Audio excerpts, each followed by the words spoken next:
Onam festival in Kerala. यह त्योहार अपने आप में अनूठा है।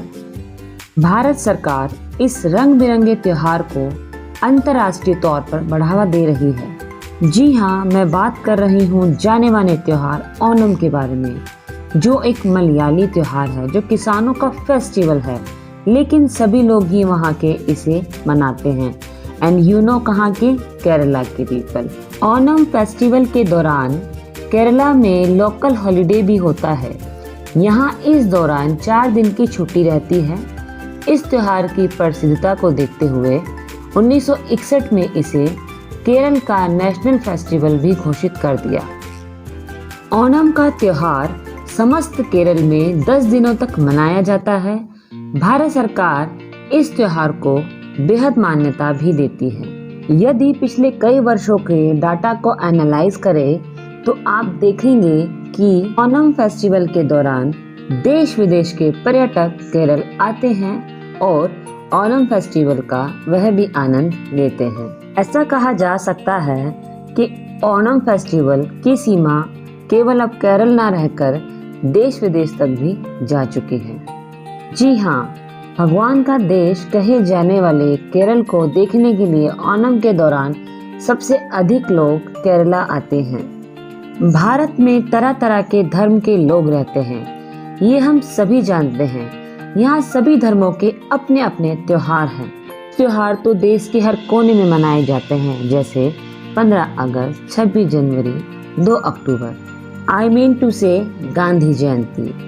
कुछ त्योहार ऐसे भी हैं जो विशेष क्षेत्र या राज्य में मनाए जाते हैं। यदि हम भारत के मुख्य त्योहारों की बात करें तो दिवाली, होली, ईद, बैसाखी, क्रिसमस, दुर्गा पूजा आदि हैं।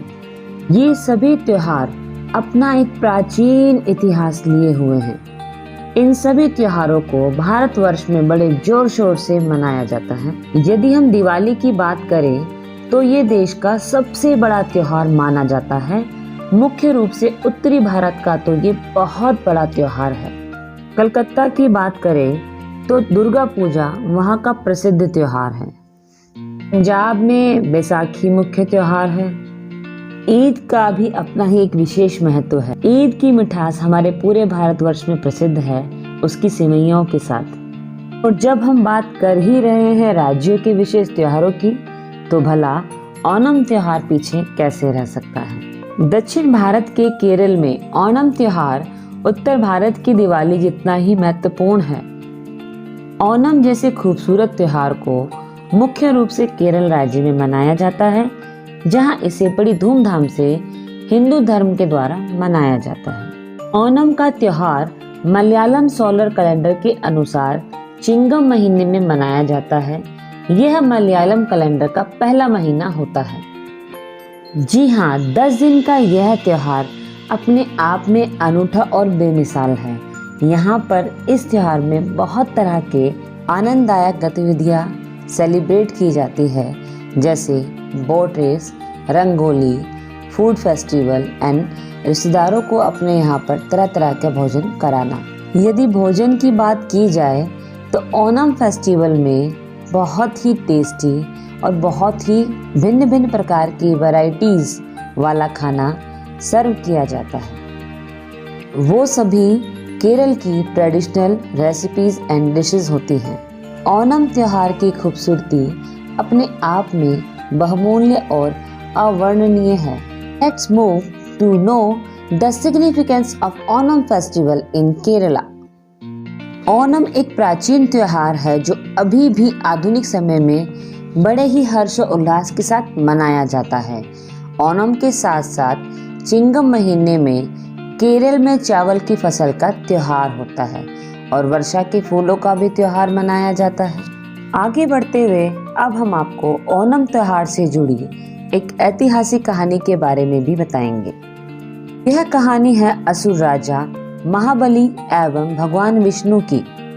लोगों का मानना है कि ओणम त्योहार के दौरान राजा महाबली अपनी प्रजा से मिलने, उनके हालचाल खुशहाली जानने के लिए हर साल केरल राज्य में आते हैं। अतः राजा महाबली के सम्मान में यह त्योहार हर वर्ष धूमधाम से मनाया जाता है। ओणम त्योहार पूरे 10 दिन का त्योहार होता है। तो देर किस बात की, चलिए जानते हैं इन 10 दिनों की गतिविधियां। पहला दिन, जब राजा महाबली पाताल से केरल आने की तैयारी करते हैं। दूसरा दिन, जब फूलों का कालीन, जिसे पुक्कलम कहते हैं, बनाना शुरू करते हैं। तीसरे दिन पुक्कलम में 4-5 तरह के फूलों से अगली लेयर बनाते हैं। चौथे दिन तरह तरह की प्रतियोगिताएं शुरू की जाती हैं। पांचवा दिन, जब बोट रेस की जाती है, अर्थात नाव की रेस। छठे दिन से छुट्टियां शुरू हो जाती है। सातवें दिन मंदिरों में स्पेशल पूजा की जाती है। आठवें दिन महाबली और वामन की प्रतिमाएं घर में स्थापित की जाती हैं। 9वां दिन, जब महाबली राजा केरल में प्रवेश करते हैं। और 10वें दिन ओणम का मुख्य त्योहार धूमधाम से मनाया जाता है। चलिए अब ध्यान से सुनते हैं ओणम पर्व से जुड़ी कथा। महाबली प्रहलाद के पोते थे। प्रहलाद जो असुर हिरण्यकश्यप के बेटे थे, लेकिन फिर भी वे विष्णु के भक्त थे। अपने दादा की तरह महाबली भी बचपन से ही विष्णु भक्त थे। समय के साथ साथ महाबली बड़े होते गए और उन्होंने अपना साम्राज्य पहले से और बड़ा और विशाल बना लिया। राजा महाबली बहुत अच्छे, पराक्रमी, न्यायप्रिय, दानी राजा थे, जो अपनी प्रजा से बहुत प्यार करते थे। असुर होने के बावजूद भी महाबली ने धरती को स्वर्ग का रूप दे रखा था। धरती पर उनकी प्रजा उनसे बहुत प्रसन्न रहती थी। वे अपने राजा को भगवान का दर्जा देती थी। उनकी प्रजा उनके लिए मरने मिटने को सदैव तैयार रहती थी। इस बात के चलते महाबली में अब धीरे धीरे घमंड पैदा होने लगा। ब्रह्मांड पर असुरों की शक्ति को बढ़ता देख देवी देवता घबरा गए।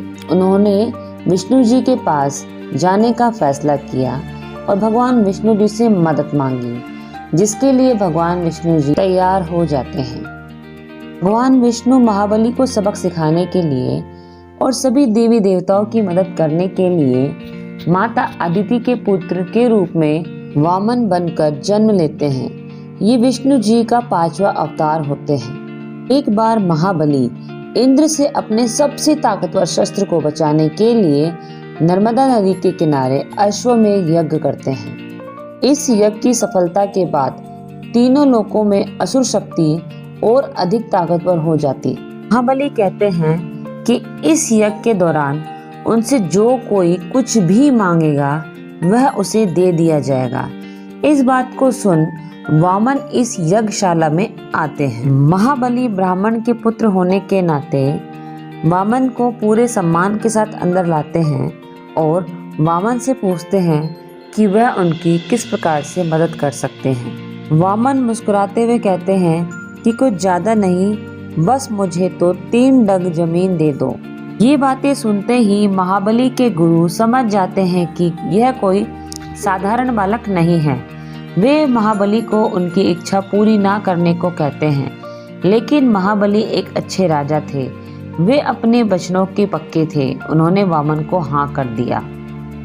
महाबली वामन को अपनी इच्छा के अनुसार भूमि लेने के लिए बोलते हैं। ये बात सुन वामन अपने विशाल रूप में आ जाते हैं। उनके पहले कदम में सारी धरती समा जाती है।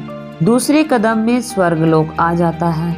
अब उनके तीसरे कदम के लिए राजा के पास कुछ भी नहीं होता है, तो अपने वचनों को पूरा करने के लिए राजा अपना सर वामन के पैर के नीचे रख देते हैं। ऐसा करते ही राजा धरती से सीधे पाताल लोक में समा जाते हैं। पाताल लोक में जाने से पहले महाबली से एक इच्छा पूछी जाती है।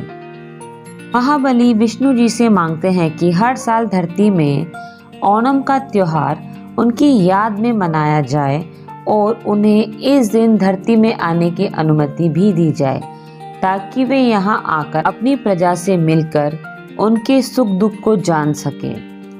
तो यह थी इस पर्व की ऐतिहासिक और शानदार कथा।